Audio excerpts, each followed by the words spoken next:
إن الحمد لله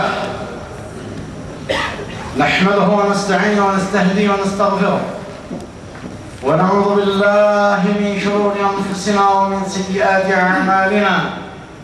من يهد الله فلا مضل له ومن يضلل فلا هادي له، وأشهد أن لا إله إلا الله وحده لا شريك له، وأشهد أن محمدًا عبده ورسوله. اللهم فصل وسلم وبارك على هذه النبي الكريم وآله وأصحابه الطيبين وأزواجه أمهات المؤمنين ومن تبع هديه إلى يوم الدين، وعنا معهم برحمتك يا أرحم الراحمين. يقول الله تبارك وتعالى: يا أيها الذين آمنوا اتقوا الله حق تقاته ولا تموتن إلا وأنتم مسلمون. قال جل وعلا: يا أيها الناس اتقوا ربكم الذي خلقكم من نفس واحدة وخلق منها زوجها وبث منهما رجالا كثيرا ونساء واتقوا الله الذي تساءلون به والأرحام إن الله كان عليكم رقيبا. قال جل وعلا: يا أيها الذين آمنوا اتقوا الله وقولوا قولا سديدا يصلح لكم أعمالكم ويغفر لكم ذنوبكم، ومن يطع الله ورسوله فقد فاز فوزا عظيما. أما بعد فإن أصدق الحديث كتاب الله، وخير الهدي هدي محمد صلى الله عليه وآله وسلم، وشر الأمور محدثاتها، وكل محدثة بدعة، وكل بدعة ضلالة، وكل ضلالة في النار. السلام عليكم ورحمة الله. أيها الإخوة والأخوات في الله, ini malam kita akan melanjutkan kaji kita tentang takdir. Hal ini sangat perlu difahami, karena kalau tidak, Anda akan menjadi salah satu di antara 5 aqidah, yaitu kalau Anda tidak menjadi orang Mu'tazilah, akan menjadi Aqlani ataupun Qadariyah, ataupun tidak menjadi Jabariyah ataupun Syiah. Kalau Anda tidak berusaha untuk memahaminya dengan benar. Sudah saya jelaskan kepada Anda, kalau Anda tidak berusaha untuk beradaptasi dengan Al-Quran dan As-Sunnah, tidak ada jalan keluar. Satu nasihat saya sebelum saya mulai kajian ini, bukalah hadis Muslim, bukalah tafsir Ibnu Katsir jilid 1 An-Nisa ayat 65. Itu kata Rasulullah dalam hadis yang dari hadis Nabi sallallahu alaihi wasallam, hadis sahih yang mengatakan, tidak beriman seseorang di antara kamu sehingga nafsunya tunduk dengan apa yang aku bawa. Silakan. فَلَا وَرَبِّكَ لَا يُؤْمِنُونَ حَتَّى يُحَكِّمُوكَ فِيمَا شَجَرَ بَيْنَهُمْ ثُمَّ لَا يَجِدُوا فِي أَنفُسِهِمْ حَرَجًا مِّمَّا قَضَيْتَ وَيُسَلِّمُوا تَسْلِيمًا. Maka demi Tuhanmu, mereka pada hakikatnya tidak beriman hingga mereka menjadikan kamu hakim dalam perkara yang mereka perselisihkan. Kemudian mereka tidak merasa keberatan dalam hati mereka terhadap putusan yang kamu berikan, dan mereka menerima dengan sepenuhnya. Tafsirnya langsung hadisnya ya. Diriwayatkan Al-Bukhari meriwayatkan dari Urwah, demi yang jiwaku berada dalam genggamannya, tidaklah dikatakan beriman salah seorang di antara kamu hingga hawa nafsunya sesuai dengan apa yang aku bawa. Jadi ada satu poin yang perlu dipahami. Coba Anda baca satu persatu sehingga orang bisa paham tentang hadis ini. Yang jiwaku berada dalam genggamannya, tidaklah dikatakan beriman salah seorang di antara kamu hingga hawa nafsunya sesuai dengan apa yang aku bawa. Apa maksudnya? Berlaku nggak istilah tidak puas? Berlaku nggak istilah tidak puas? Hah? Tidak ada istilah tidak puas. Harus Anda puaskan nafsu itu. Harus puas dengan keputusannya Allah dan Rasulnya. Tidak ada istilah tidak. Ulangi lagi jawaban. Ulangi lagi. Demi yang jiwaku berada dalam genggamannya, Apa kata Rasulullah? tidaklah dikatakan beriman salah seorang di antara kamu Jadi seseorang tidak bisa dikatakan tidak beriman kalau hingga hawa nafsunya dia tidak puas. Apabila seseorang tidak puas bisa dikatakan tidak beriman ketika seluruh ayat dalil-dalil Al-Quran dan As-Sunnah disampaikan kepada dia dengan keterangan para athar sahabat, dia masih tidak puas, maka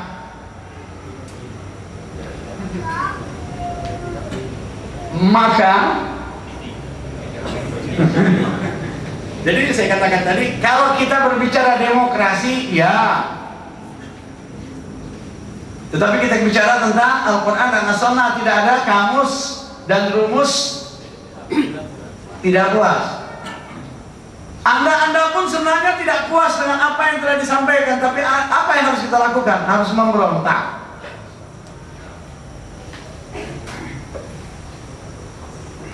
Kita harus tunduk. Jangankan kepada Al-Quran dan As-Sunnah,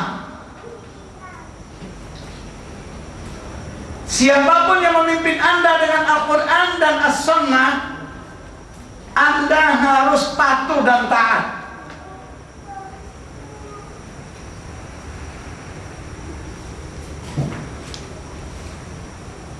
Oke, bagaimana makna taat? Jadi sebelum saya jelaskan ini supaya nggak rancu nantinya, buka Muslim 1803.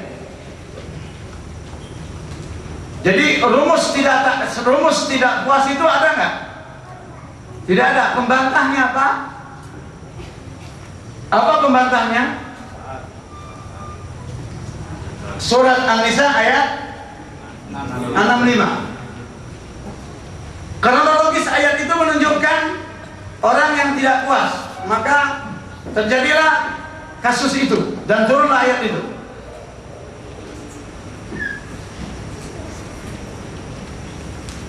Jadi ketika orang berbicara dalam Islam, hati-hati loh dia. Silakan dibaca.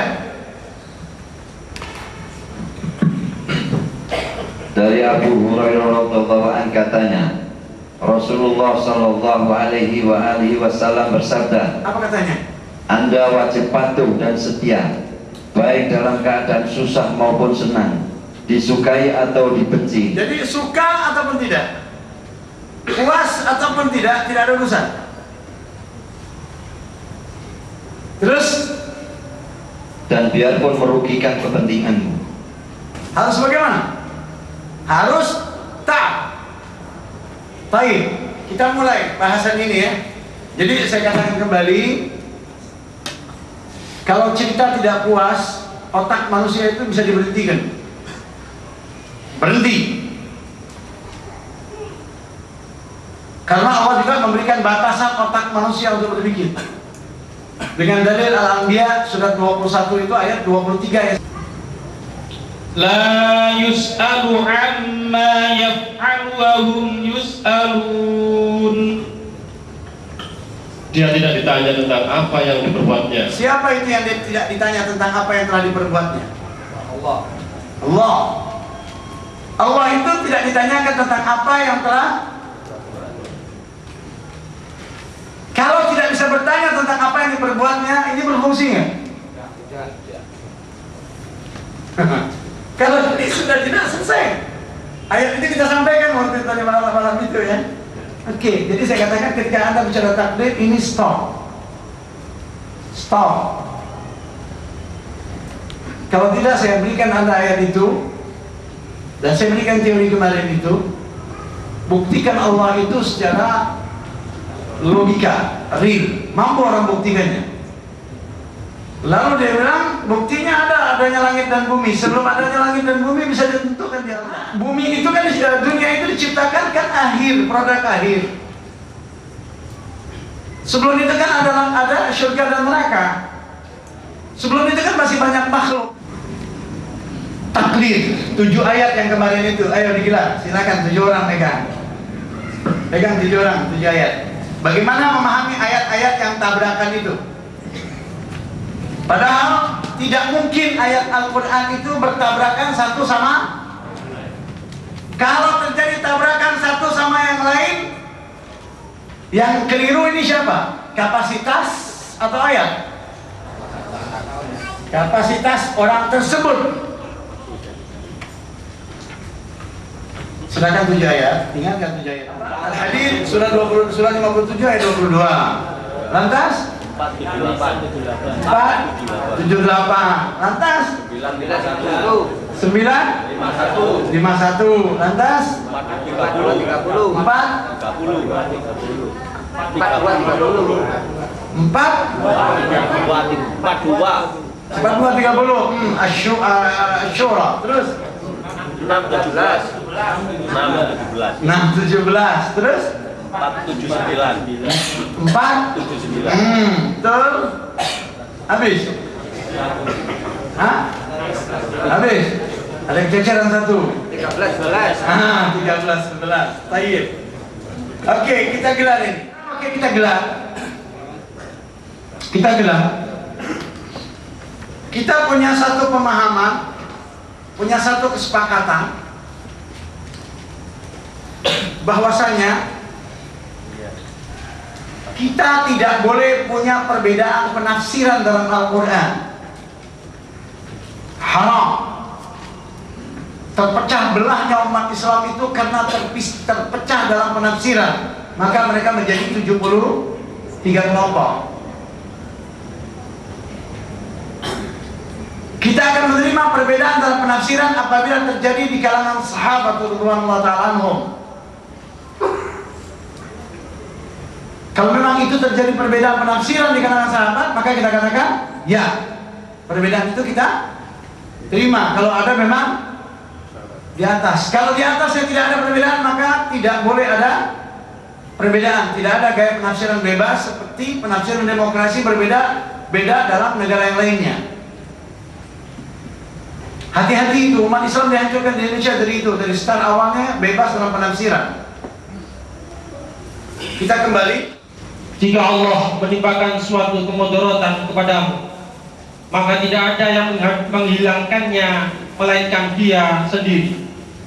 Dan jika Dia mendatangkan kebaikan kepadamu, maka Dia Maha Kuasa atas tiap-tiap sesuatu. Tiada suatu bencana pun yang menimpa di bumi dan tidak pula pada dirimu sendiri, melainkan telah tertulis dalam kitab Lauhul Mahfuz. Tabrakan nggak ini? Tidak. Selaras kan? Selaras kan? Oke, ayat yang lain baca. Siapa yang baca? Silakan. Bagi manusia, ada malaikat-malaikat yang selalu mengikutinya bergiliran di muka dan di belakangnya. Mereka menjaganya atas perintah Allah. Sesungguhnya Allah tidak merubah keadaan suatu kaum sehingga mereka merubah keadaan yang ada pada diri mereka sendiri. Dan apabila Allah menghendaki keburukan terhadap suatu kaum, maka tak ada yang dapat menolaknya, dan sekali-kali tidak ada pelindung bagi mereka selain Dia.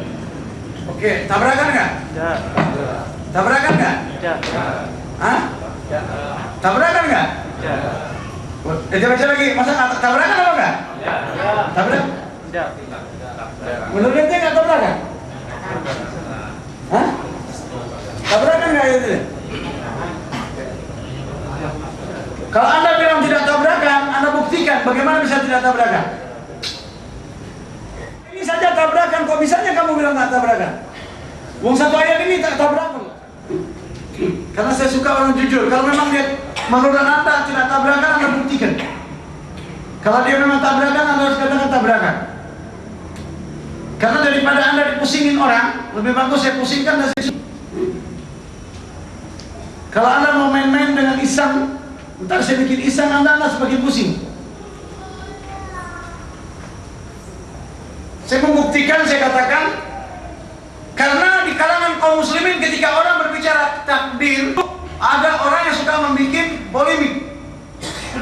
Mereka membenturkan antara takdir dengan usaha. Iya atau tidak? Ya. Ketika dia berpegang pada usaha, dia pegang ayat ini, surat 13 ayat 11.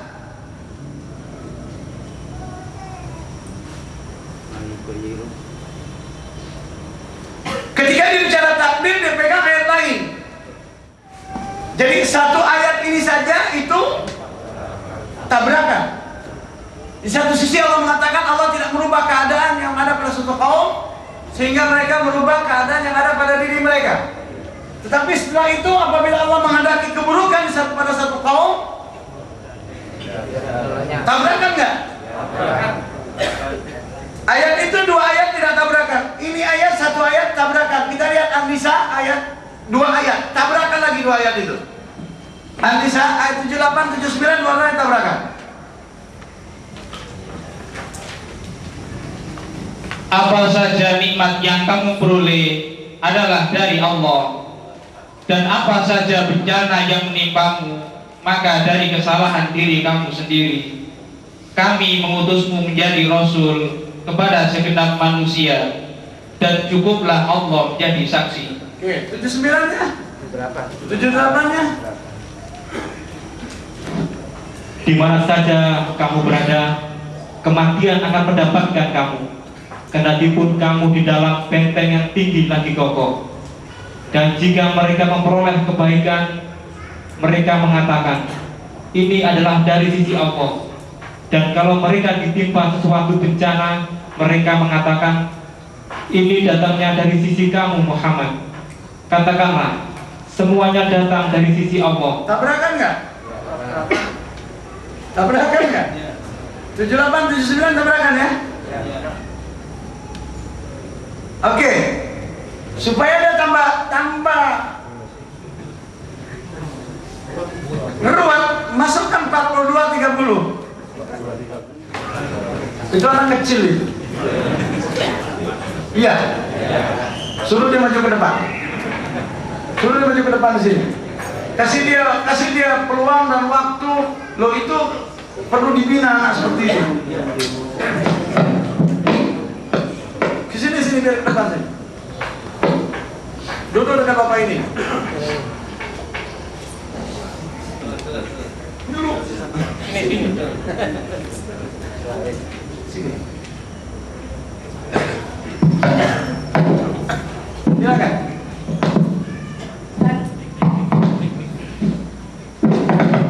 Dan apa saja musibah yang menimpa kamu, maka adalah disebabkan oleh perbuatan tanganmu sendiri. Semuanya dikatakan usaha manusia. Yang itu terbagi menjadi dua. Yang itu semuanya Allah. Tabrakan nggak? Masukkan 951.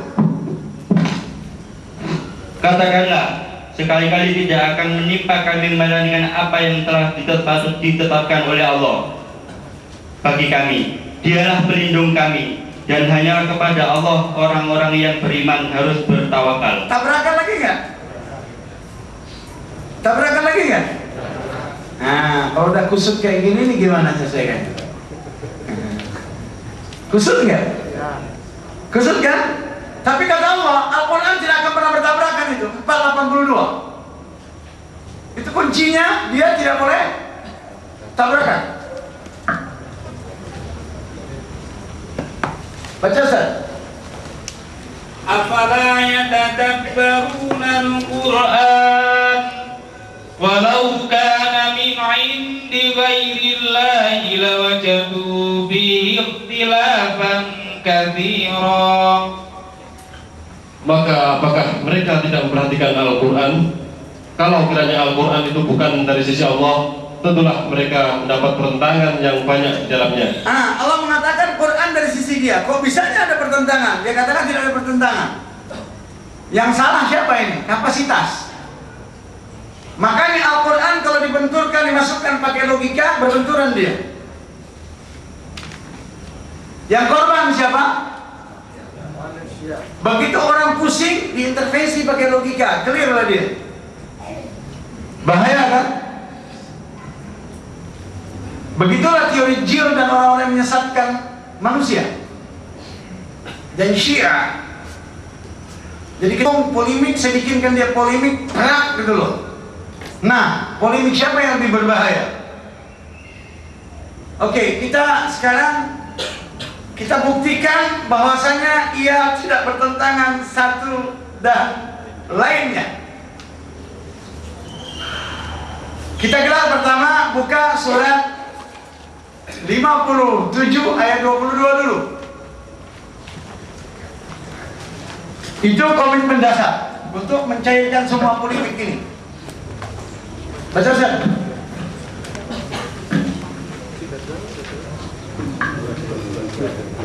Ma asaba min musibatin fil ardi wala fi anfusikum illa fi kitabin min qabli an nabra'aha inna dzalika 'ala Allahi yasir. Tiada suatu bencana pun yang menimpa di bumi dan tidak pula pada dirimu sendiri, melainkan telah tertulis dalam kitab Lauh Mahfuz. Kapan? Sebelum kami menciptakannya. Sesungguhnya yang demikian itu adalah mudah bagi Allah. Ayat ini fundament dasar dari akidah, bahwasanya semuanya telah tertulis sebelum ada segala sesuatu. Sebelum adanya segala sesuatu, semuanya sudah tertulis dalam Lauh Mahfuz dan tidak mungkin akan pernah bisa. Ditambah dengan hadis Muslim 2278. Baru nanti masuk ayat berikutnya.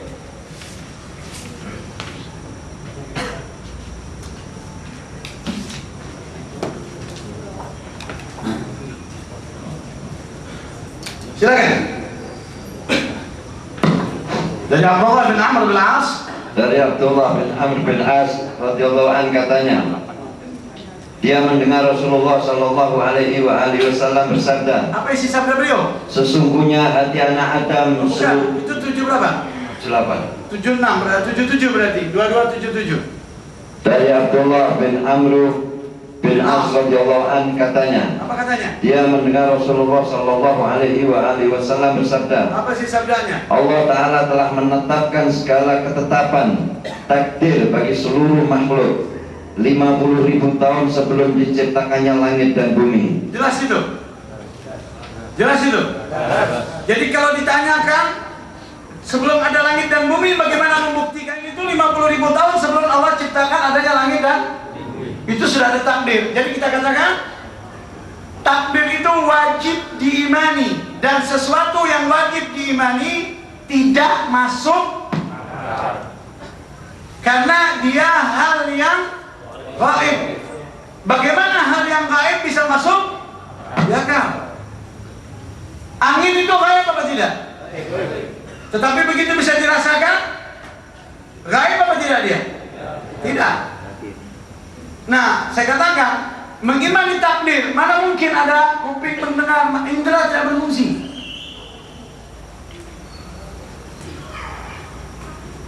Allah pun menyatakan dalam Al-Quran, surga dan neraka itu pun, surga itu pun disembunyikan oleh Allah, tidak dikasih tahunya manusia.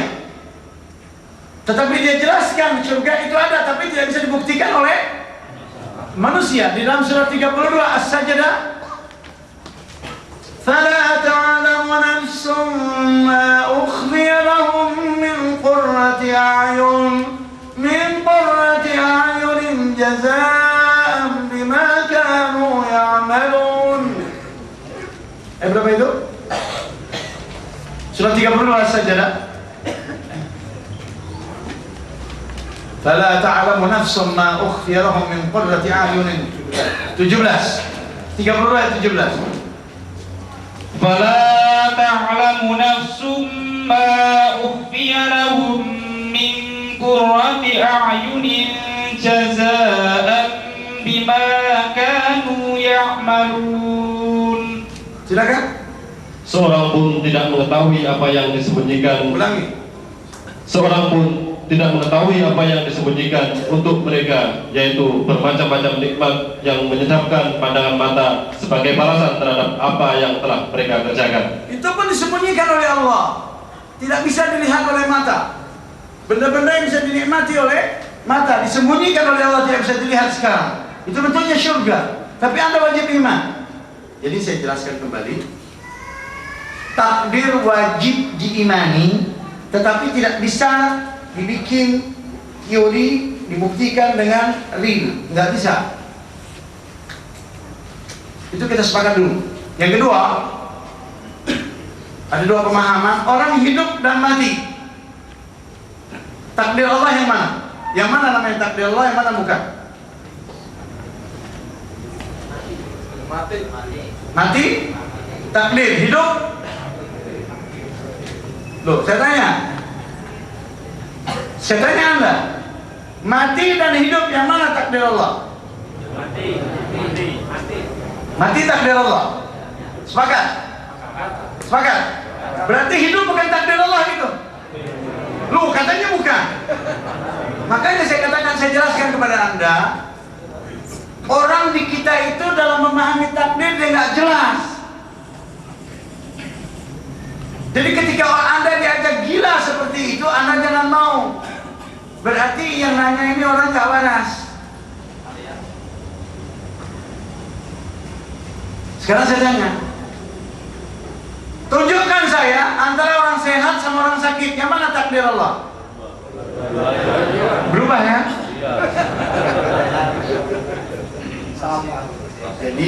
Jadi sekarang Anda mengerti apa itu takdir? Paham sudah? Jadi tak ada sesuatu yang lepas dari hidup dan mati, dua-duanya takdir Allah. Sehat dan sakit, dua-duanya takdir. Kaya dan miskin, yang mana takdir Allah? Sekarang kalau Anda sudah paham seperti itu, maka yang perlu Anda pahami yang kedua, menyikapi takdir itu. Kalau ditanya, ini 42 ayat 30 ya, silakan.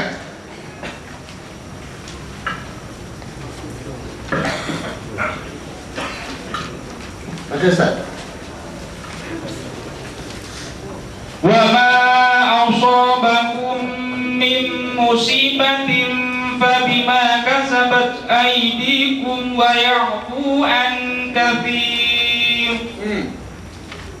Dan apa saja musibah yang menimpa kamu, maka adalah disebabkan oleh perbuatan tanganmu sendiri. Nah, ini jadi saya jelaskan ayat ini kemana maksudnya. Menyikapi ayat ini bagaimana? Dia tidak bertentangan. Anda akan lihat tidak bertentangan. Kenapa orang sakit? Kenapa manusia sakit? Apa yang menyebabkan dia sakit? Karena dosanya. Menurut Allah dia sakit karena dosa.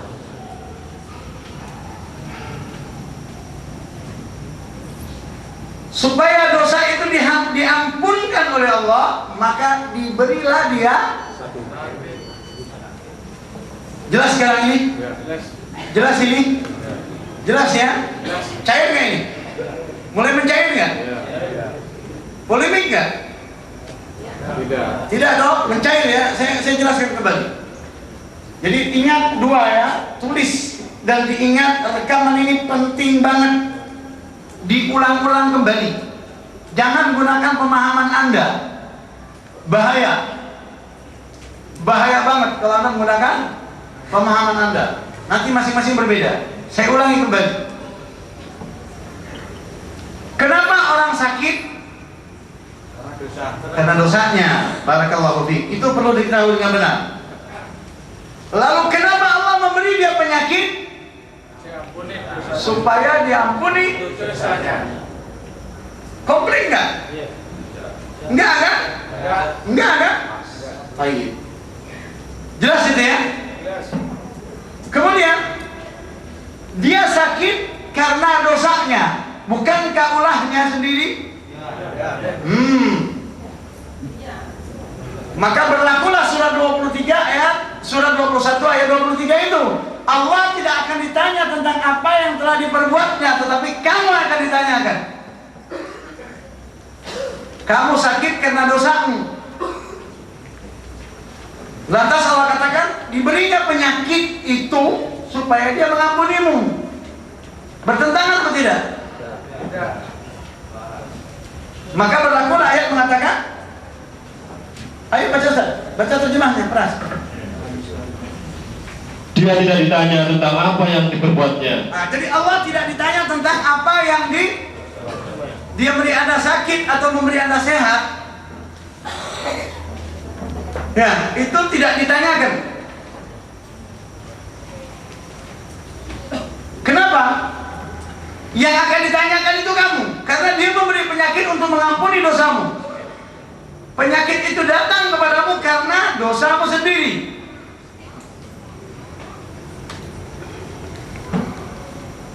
Jadi diberinya penyakit itu salah satu bentuk rahmat Allah kepada manusia,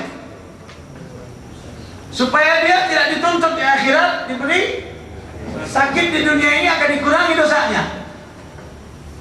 Ghafurur Rahim apa tidak Allah itu? Jadi dari sudut pandang mana melihat takdir itu komplit bertentangan, dan dari sudut pandang mana dia tidak bertentangan? Kemudian penyakit yang diberikan Allah kepada manusia itu agar mengurangi dosanya. Kalau dosanya di dunia ini dikurangkan, bermasalah nggak nanti hari akhir? Kalau tidak dikasih penyakit di dunia ini, bermasalah nggak nanti? Kemudian sekarang bagaimana menyikapi penyakit?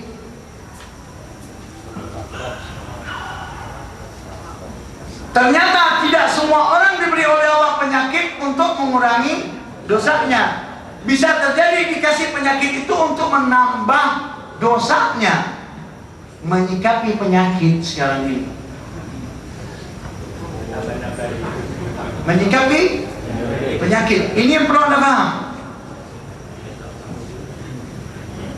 Komitmen dasar kita, penyakit itu datang karena dosa kita. Lalu kenapa diberi penyakit? Agar Allah mengampuni dosa itu. Berarti ketika kita sakit, berarti kita punya dosa. Ingat apa tidak kepada Allah? Nah, manfaatnya ada nggak penyakit itu? Membikin Anda? Kalau Anda punya pemahaman tentang takdir, kalau tidak, Anda sumpah serapah ke dokter dengan obatnya.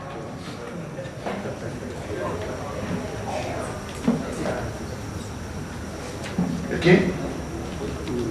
Kemudian ketika kita menghadapi penyakit, kita berdoa kepada Allah, sebagaimana para sahabat berkata, ada di antara sahabat itu 2 orang di antara mereka kena flu. Yang satu berkata, ya Allah, hilangkanlah penyakit dariku, karena dia tidak kuat, boleh dan leha. Seorang lagi berkata, ya Allah, janganlah kau hilangkan penyakit itu dulu dariku, karena engkau dengan memberi penyakit ini untuk mengampunkan dosaku. Bingung gak si kafir melihat orang Islam? Nah, tapi yang terjadi ada orang Islam bingung menghadapi agamanya sendiri. Nah itu, tahu Anda kan orang bingung? Udah lihat contoh orang bingung belum? Udah ya? Oke. Nah, kemudian saya ingin jelas dulu, ini masalahnya saya katakan butuh iman. Ketika saya menggelar Al-Quran dan As-Sunnah ini kepada Anda, apakah saya langsung bahas Al-Quran atau bahas iman dulu? Iman dulu saya bahaskan. Tetap bergerak dari Al-Quran dan As-Sunnah, tapi yang dibahas iman, bukan yang dibahas Al-Quran. Kenapa? Untuk nyambung antara saya dengan Anda, buka surat 17 ayat 45. Untuk nyambung sama persepsinya, tidak toralik. Bagaimana kata Allah? Fatimah Al-Isra. وإذا قرأت القرآن جعلنا بينك وبين الذين لا يؤمنون بالآخرة حجابا مستورا. Apa dindingnya Ustaz? Apa dindingnya Ustaz? Pempisahnya apa Ustaz? Nah, iman kepada apa itu? Kehidupan hari akhir. Iman dengan itulah pencair, tidak iman dengan itulah penghalang. Ulangi, baca pras. Dan apabila kamu membaca Al-Quran, niscaya kami adakan antara kamu dan orang-orang yang tidak beriman kepada kehidupan akhirat suatu dinding yang tertutup. Jadi bisa terjadi kita tidak nyambung antara saya dengan Anda kalau persepsi tentang hari akhirat itu jelas itu ya, bukan faktor pendidikan, tetap iman kepada hari akhir. Baik. Kemudian saya jelaskan kembali kepada Anda, kembali ke masalah takdir itu. Jadi takdir itu diimani. Di mana tempat iman? Di sini apa di sini? Di sini atau di sini? Kok bicara takdir di sini gitu loh? Kapan ketemunya? Kemudian yang ketiga, surat 4 ayat 79. Ustaz tadi bacanya saja. Ustaz baca 78 79 tadi Ustaz. 79 ya? Dengarkan saya baik-baik. Saya kasih Anda lagi asumsi dasar kepada Allah tentang takdir ini. Kalau Anda memiliki sifat salat Nabi, kalau Anda biasa salat, dan ketika Anda salat itu membaca doa iftitah, tahajud. Tahajud itu ada doa iftitah nggak? Ada nggak? Ada. Apa doa iftitah? Wajah tu wajah, tapi harus lanjut selesai kelar. Di situ ada Rasulullah SAW berkata, al khairu kulluhu fi yadik, wasyarru laisa ilaik. Allahumma antal maliku la ilaha illa anta. Ya, zalamtu nafsi wa a'taraftu bi dhanbi faghfir li fa innahu la yaghfiru dhunuba illa anta, labbaika wa sa'daika wal khairu kulluhu fi yadik wasyarru laisa. Al khairu kulluhu fi yadik, seluruh kebajikan itu berada di tanganmu ya Allah. Wasyarr, dan keburukan itu laisa ilaik, tidak kembali. Teknisnya apa? Al khair kulluhu fi yadik wasyarru laisa ilaik. Seluruh kebajikan itu berada di tangan Allah dan keburukan itu tidak kembali kepadanya. Sakit, buruk nggak? Buruk nggak? Kembali nggak kepada Allah? Bagaimana cara tidak kembalinya? Kenapa anda sakit? Karena dosa. Oke, kembali atau tidak kepada Allah? Oke, yang kedua, mengapa Allah masih penyakit? Kembali nggak? Buruk kembali nggak ke dia? Tapi ya buruk kembali nggak kepada dia? Tidak. Tapi yang kembali kepadanya apa? Penyakit pun dikatakan baik daripadanya. Subhanallah, itu asumsi dasar. Jadi ketika Allah menyatakan tadi, ya, ketika Allah menyatakan apa katanya? 79. Apa saja nikmat yang kamu peroleh adalah dari Allah, dan apa saja bencana yang menimpamu maka dari kesalahan dirimu sendiri. Clear kan? Clear kan? Koreksi diri. Semua keputusannya tangan Allah. Tapi penyakit ini dikasih untuk mengampuni, tapi dia datang kepadamu karena dosamu. Tapi semuanya sakit dan sembuh kita katakan apa?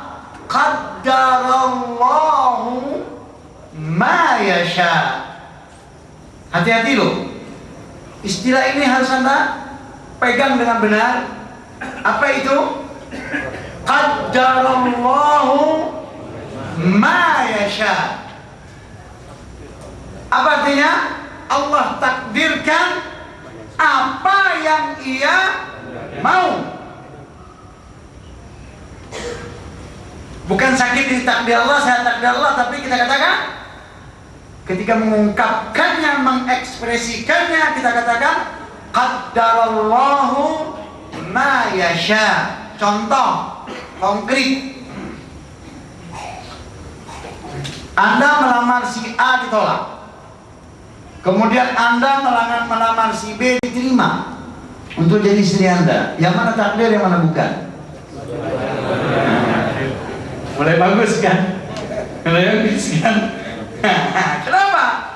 Lalu bagaimana kita katakan? Bagaimana kita bisa mengatakan itu yang saya jadi takdir Allah, yang tidak jadi bukan takdir Allah?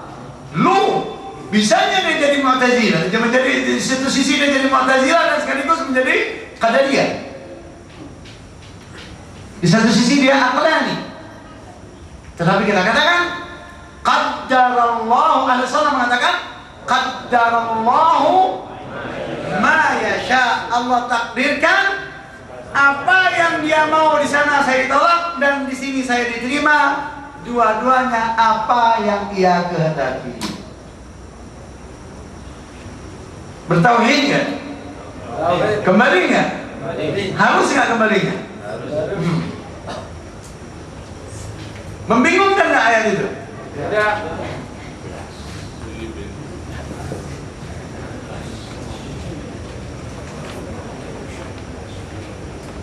Oke, kita masih lagi. Tadi tidak di nih, itu saya minta tolong tadi setiap ayat yang saya kasih itu 1, 2, 3 tentang takdir itu. Kalau nggak nanti nggak nyambung. Iya, urutannya. 7 pertama. Di belakangnya ya, aduh. Ya udahlah. Di belakang kasih 1 dan 2, 3 gitu ya. Oke. Enggak apa-apa.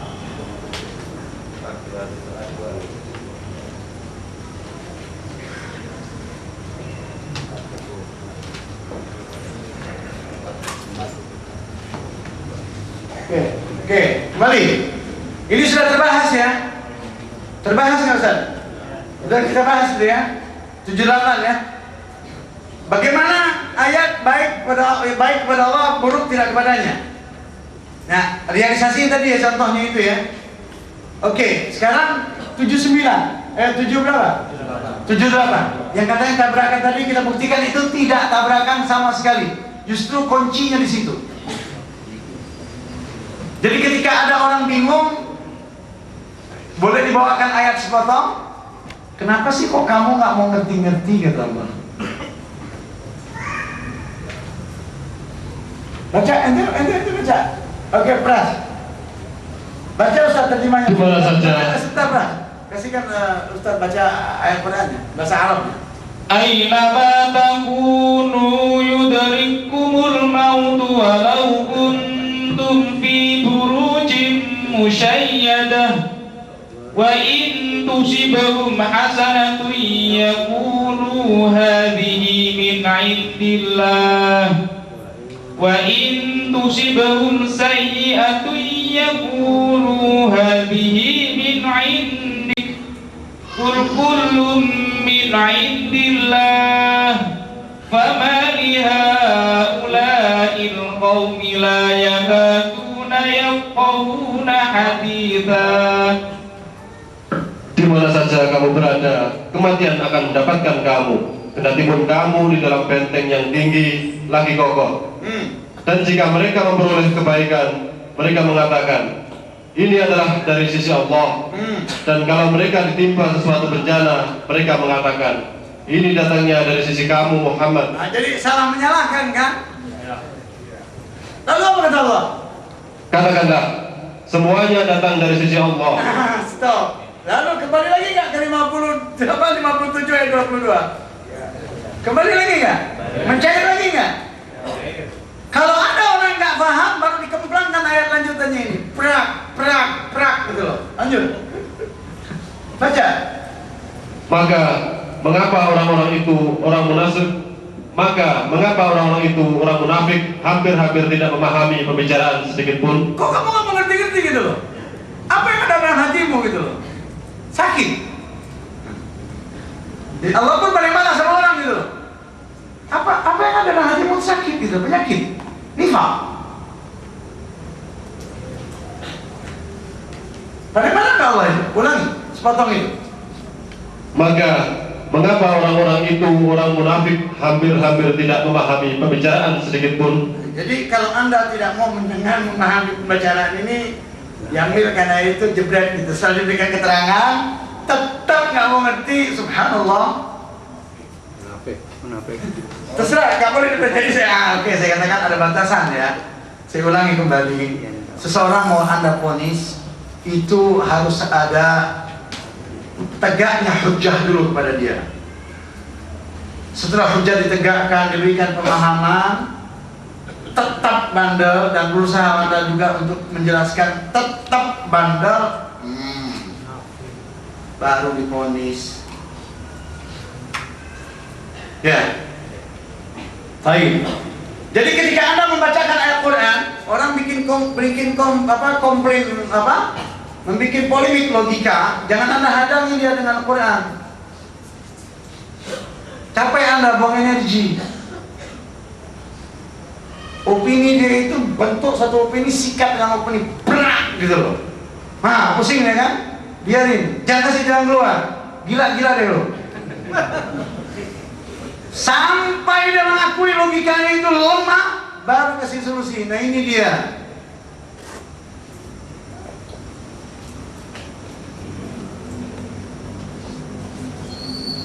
Namrud ketika mau membingungkan Ibrahim sallallahu alaihi wasallam dengan teori filsafatnya dan logikanya, Al-Baqarah ayat alam tara ilal ladzina hajja Ibrahim 258 Umar. Tak, bicara nama sini.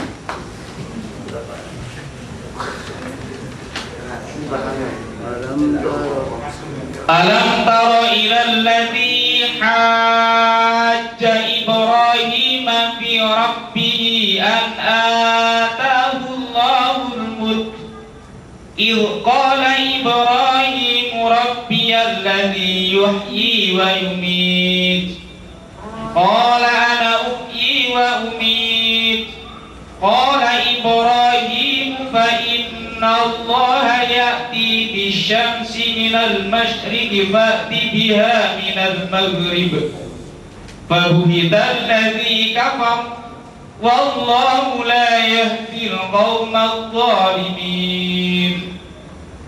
Apakah kamu tidak memperhatikan orang yang mendebat Ibrahim tentang Tuhannya Allah? Karena Allah telah memberi kepada orang itu pemerintahan, kekuasaan. Ketika Ibrahim mengatakan, apa kata Ibrahim? Tuhanku ialah yang menghidupkan dan yang mematikan. Itu kata sallallahu alaihi wasallam. Lalu apa jawaban seorang raja yang menganut filsafat pertama di dunia? Apa katanya? Orang itu berkata, saya dapat menghidupkan dan mematikan. Jadi ketika ada orang berkata kepada Anda, ketika ada orang berkata, kalau Allahmu bisa menghidupkan dan mematikan, aku pun bisa menghidupkan dan mematikan. Lalu diambil dua orang, teorinya diambil dua orang budak.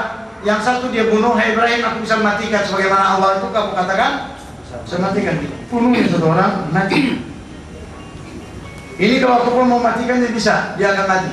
Tapi akan aku biarkan dia hidup. Pergi kamu, hidup. Kira-kira dengan apa yang akan Anda mentahkan teori itu? Yang mati.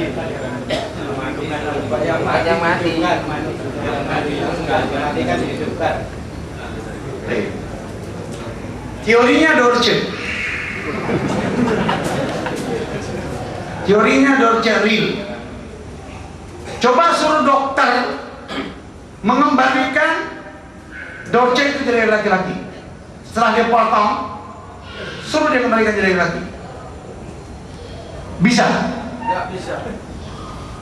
Berarti dokter itu memperbaiki atau merusak? Suruh dia merubah perempuan jadi laki-laki kalau dia mampu. Tidak bisa. Sampai kapanpun tidak akan pernah terjadi. Ketika dia mau merubah perempuan menjadi laki-laki, yang harus dia hilangkan pertama kandungan perempuan itu. Lalu suruh dia merubah laki-laki menjadi perempuan. Yang harus dia rubah pertama ialah bagaimana dia mencakupkan kandungannya di situ.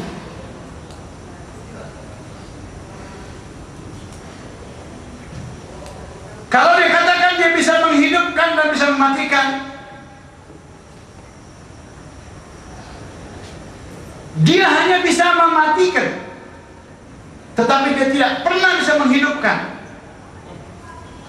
Karena ini hidup, orang yang satu ini hidup. Maka Allah memberikan polemik kepada Namrud, satu polemik yang sangat amat dahsyat, memberhentikan otak Namrud. Apa kata Allah? Pras? Ibrahim berkata, sesungguhnya Allah menerbitkan matahari dari timur, maka terbitkanlah dia dari barat. Coba terbitkan kamu penguasa, terbitkan matahari itu dari barat kalau kau bisa. Canggih nggak? Canggih. Lah kalau Anda belajar agama, kalau Anda belajar filsafat, atau yang belajar ilmu mantik, apa yang Anda dapat?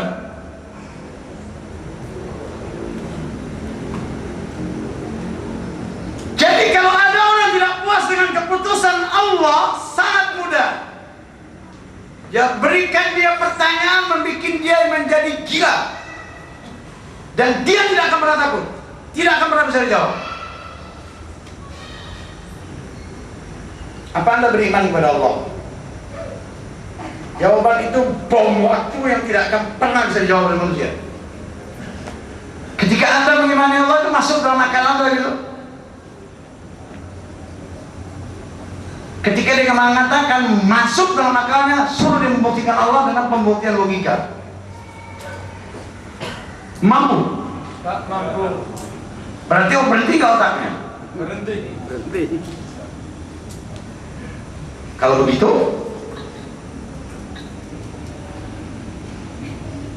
begitu, berarti Allah itu, teori iman itu tidak masuk akal. Jangan pakai akal. Start awal Anda mengimani Allah itu tidak berpikir dulu, langsung beriman. Kalau Anda berpikir dulu, berarti Anda harus meralat iman Anda. Gila nggak? Jadi itu bom dikasih sama dia, itu pintar kan pasang di bom nih. Jawab. Kita jawab, pak, tempeleng gitu. Jawab, pak. Masuk sudah mati dia. Dan itu akan saya berlakukan kepada Jibril alaihi. Teori-teori logika itu akan saya pasangkan kepala. Dan itulah akan saya adili uji ulil nanti tanggal 29. Insyaallah, bimasyiatillah. Saya suka banget dengan orang yang bikin polemik itu. Saya bikin kedai polemik yang lebih dahsyat, kira-kira otaknya nggak nyambung. Kemarin sudah saya tes otaknya nggak nyambung. Ketika saya ambil langit dan bumi, alat pembuktian Allah, tes, buktikan mana Allah. Ketika tidak ada langit dan bumi. Bagaimana mau membuktikan Allah sebelum tidak ada langit dan bumi? Bisa dibuktikan, iman yang akan membuktikan telah menciptakan surga terlebih dahulu dan neraka sebelum dia menciptakan dunia. Terbukti apa tidak? Kalau pakai logika, bagaimana membuktikannya? Nggak nyambung, saya belum lahir karena kamu memang bodoh. Jadi bukan saya mendownkan orang, karena kalau dilayani orang ini nggak selesai, tidak kelar. Maka dibikin polemik. Berikutnya surat 79 tadi Allah mengatakan semuanya dari sisi Allah.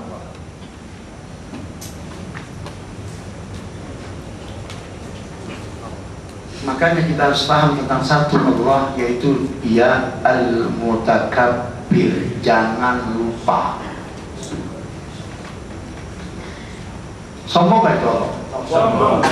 Dia katakan seluruh kebajikan darinya, yang buruk tidak naik kepadanya. Di satu sisi dia katakan seluruh darinya. Tapi mau kembali tidak boleh. Baik kembali kepadanya, buruk kembali kepadamu sendiri. Sombong nggak? Nemen. Top, sombongnya itu top. Maka dia bilang, dia tidak ditanya tentang apa yang diperbuatnya. La yus'alu amma yaf'alu. Jadi Anda pun harus iman terhadap apa yang diperbuat oleh Allah. Tidak boleh seperti orang Yahudi. Orang Yahudi itu dia mengucapkan satu kata. Dalam satu kata itu ada di situ kalimat kufur dan kalimat iman. Canggih nggak Yahudi itu? Canggih atau tidak? Ketika dia mengucapkan satu kata-kata, di satu sisi dia tampakkan keimanannya, di satu sisi dia tampakkan kekufurannya. Bagaimana Anda bisa memilah? Surat 5 Al-Ma'idah ayat 64. Kalau saya membahas ayat ini sangat luar biasa. 3,5 jam baru kelar. Satu ayat ini kalau saya bahas 3,5 jam baru kelar. Baca Ustaz. Wa qalatil yahudu yadullahi maghlulah ghullat aydihim wa lu'inu bima qalu bal yadahu mabsutatan yunfiqu kayfa yasha wa la yazidanna katsiran minhum ma unzila ilayka min rabbika tughyanan wa kufra wa alqayna bainahumul adawata wal baghdha'a ila yaumil qiyamah kullama awqadu naran lil harbi adfa'aha Allah wa yas'auna fil ardi fasada wallahu la yuhibbul mufsidin. Orang-orang Yahudi berkata, Apa kata orang Yahudi laknatullah alaih? tangan Allah terbelenggu.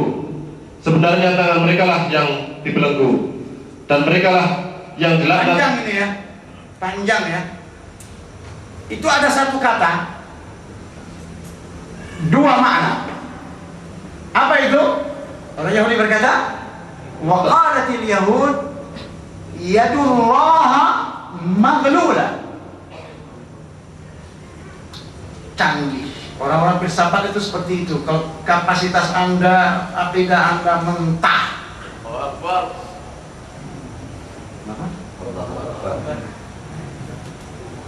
Ketika akidah Anda mentah, asma atau sifat Anda mentah, disantapnya Anda. Kalau hanya sekedar modal otak. Dia berkata, orang Yahudi berkata apa katanya? Tangan Allah terbelenggu. Dia katakan tangan Allah terbelenggu. Saya kupas ayat ini. Saya kupas. Apakah orang Yahudi mengingkari adanya Allah? Ya. Dia percaya nggak? Apa yang dikatakan? Tangan Allah. Tangan Allah. Ya. Dia sebutkan bukan lagi nama, tetapi yang disebutkan zat. Dia sebutkan kata-kata yad. Allah punya tangan. Bukan lagi Allah nama, tetapi sudah disebutkan sifat zat. Dia katakan yadullah. Tangan siapa? Allah. Tetapi ada orang Islam yang mengingkari sifat zat Allah. Mana lebih parah sama Yahudi?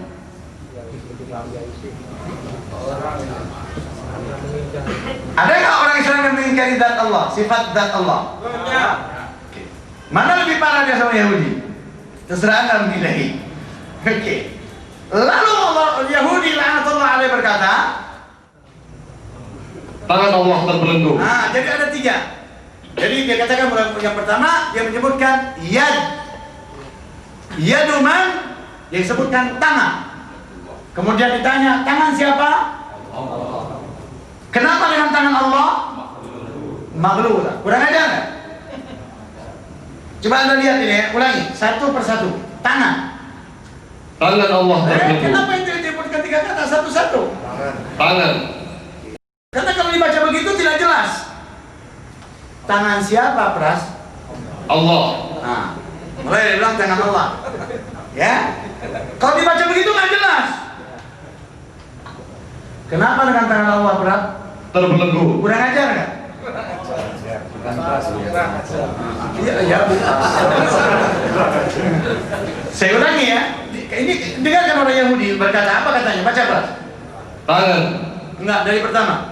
Orang-orang Yahudi berkata, Baik. Apa kata orang Yahudi? tangan Tangan siapa? Allah Kenapa dengan tangan Allah? terbelenggu. Kurang ajar nggak? Disebut diikuti, dia katakan ada, tapi perbuatannya dinafikan.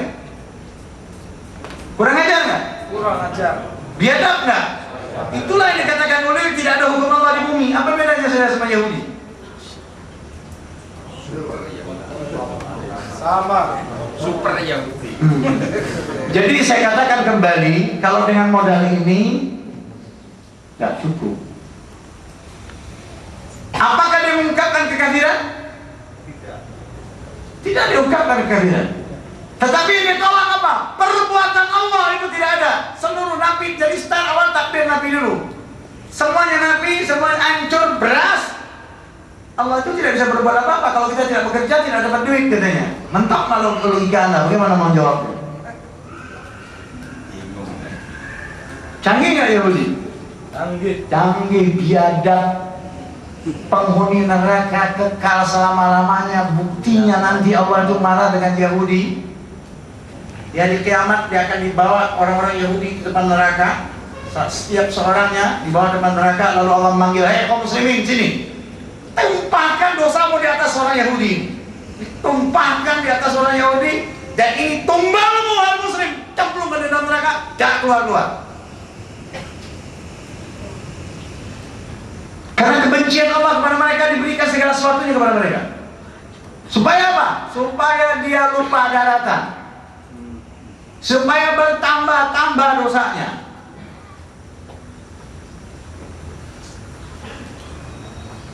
Karena ada dalam Al-Quran itu kata-kata liyazdadu kufran.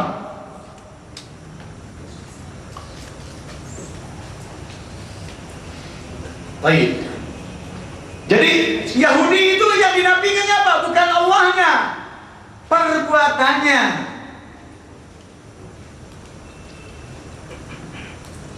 Coba ulangi, baca lagi berat. Nanti sekarang baca langsung. Orang-orang Yahudi berkata, tangan Allah terbelenggu. Kalau tidak saya bahas, saya jelaskan antara tangan Allah terbelenggu, bisa Anda tangkap nggak? Bisa nggak Anda tangkap? Makanya saya katakan, Quran itu kalau orang tidak mengerti bahasa Arab, pas, persis lisan Arab, tidak akan pernah bisa ketangkap. Kenapa? Karena bahasa pengantarnya itu bahasa Arab, dan dia tidak bisa dikecohkan. Bahasa itu tidak bisa dikecohkan sama sekali. Sekalipun masuk filsafat di dalamnya akan ketahuan intervensi. Jadi Yahudi itu satu kata loh. Dia katakan yadullah maghlula. Satu kata tapi mengandung 3 problem. Dia mengakui adanya zat. Sifat zat dia terima, dia akui. Dia katakan yad. Lalu dikatakan Allah, dia terima namanya, asma. Lalu apa yang diingkarinya? Af'al, perbuatan Allah, maghlula tangannya, terbelenggu. Allah diam nggak? Lanjut Pras.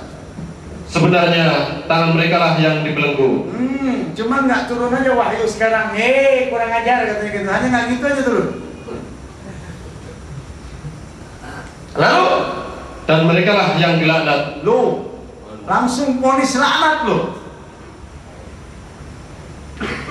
Kenapa dia dilaknat? Disebabkan apa yang telah mereka katakan itu. Mengatakan sesuatu terhadap Allah itu terlaknat loh, jadi lo. Orang ribut dengan zina dan khamar, dia ribut dengan orang-orang yang mencaci maki Allah.